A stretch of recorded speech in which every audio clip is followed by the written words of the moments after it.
আন্তঃক্যাডার বৈষম্য নিরসনের রূপরেখা সরকারের কাছে উপস্থাপনের লক্ষ্যে বিসিএস-এর ২৫ ক্যাডারের সম্মিলিত উদ্যোগ আন্তঃক্যাডার বৈষম্য নিরসন পরিষদের ব্যবস্থাপনায় জনবান্ধব সিভিল সার্ভিস নির্মাণে করণীয় প্রেক্ষিত বাংলাদেশ শীর্ষক এক আলোচনা সভার আয়োজন করা হয়েছে। আজ ৩ জানুয়ারি ২০২৫ তারিখে সকাল ১০টায় রাজধানীর কৃষিবিদ ইনস্টিটিউটে উক্ত অনুষ্ঠান আয়োজন করা হয়। অনুষ্ঠানে বাংলাদেশের বিভিন্ন প্রান্ত থেকে ২৫টি বিসিএস-এর প্রায় ৭,০০০ ক্যাডার কর্মকর্তার উপস্থিতিতে বৈষম্য নিরসনের ধারণাপত্র উপস্থাপন করেন ডক্টর মোহাম্মদ মফিজুর রহমান। মূল ধারণাপত্রে আন্তঃক্যাডার বৈষম্য নিরসনের স্বরূপ তুলে ধরা হয়। এই সরকার যে বিপ্লবী সরকার, এই সরকার যে সংস্কার করার সরকার, এই সরকার জনগণকে জনগণের জনসেবা পৌঁছে দেওয়ার জন্য এই সংস্কার করবেন, সেই আশাবাদ ব্যক্ত করে আমার বক্তব্য শেষ করছি। আসসালামু আলাইকুম। সুপিরিয়র পুল ভিত্তিক উপসচিব, যুগ্ম সচিব, অতিরিক্ত সচিব ও সচিব পদ কোনো ক্যাডারের পদ নয় বলে তথ্য প্রমাণ দিয়ে উপস্থাপন করা হয়। বিসিএস শিক্ষা, কর, স্বাস্থ্য, কৃষি, অডিট, খাদ্য, প্রাণী সম্পদ, রেলওয়ে, মৎস্য, প্রকৌশল সহ ২৫টি ক্যাডারের বিভিন্ন প্রতিনিধিরা আলোচনা করেন। আলোচনা অনুষ্ঠানে বক্তারা সকল ক্যাডারের জন্য যৌক্তিক সুযোগ সুবিধা নিশ্চিত করতে সরকারকে পরামর্শ দেন।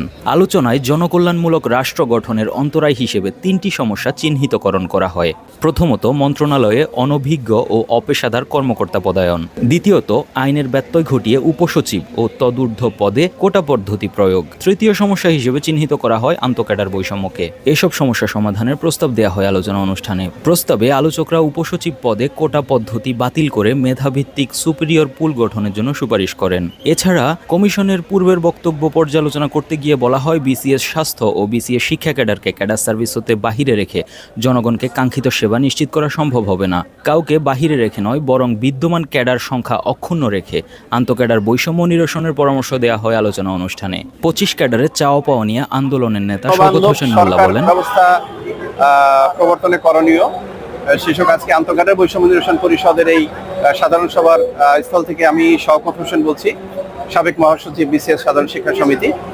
উপপরিচালক HRM মাধ্যমিক উচ্চ শিক্ষা অধিদপ্তর। আমরা ২৫ ক্যাডারের কর্মকর্তা মনে করি যে সংস্কার যেটি হাত দিয়েছে সরকার, এই সংস্কারটি হতে হবে সিভিল সার্ভিসের। কারণ বাংলাদেশের প্রতিটি সেক্টরের নিয়ন্ত্রণ, পরিচালনা এবং নীতি নির্ধারণের কাজটি করে ক্যাডার সার্ভিসের কর্মকর্তারা।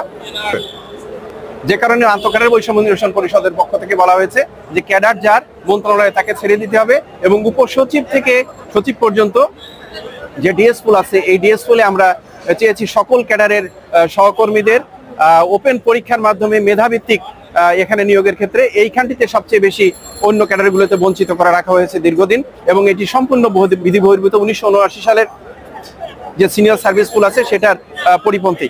আমাদের এটি কোনো আন্দোলন সংগ্রাম নয়, আমরা সরকারকে সংস্কার প্রস্তাব দিয়ে সহযোগিতা করতে চাই। আমরা আগে বলেছি যে আমরা কোনো আন্দোলন সংগ্রামের সরকারি কর্মচারী হিসেবে আন্দোলন সংগ্রামের মধ্যে আমরা যেতে চাই না।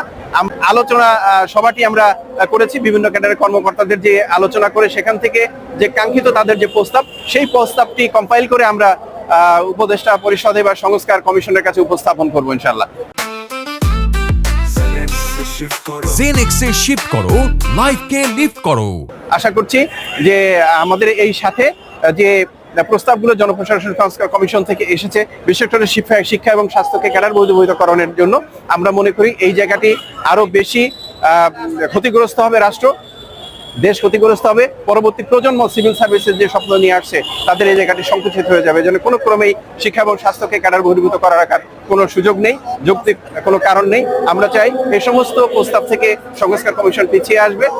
বক্তারা নিশ্চিত করেন যে তারা সরকারের বিরুদ্ধে নয়, বরং দেশের জনগণের কল্যাণের মাধ্যমে একটি টেকসই সংস্কারে তারা বিশ্বাস করেন।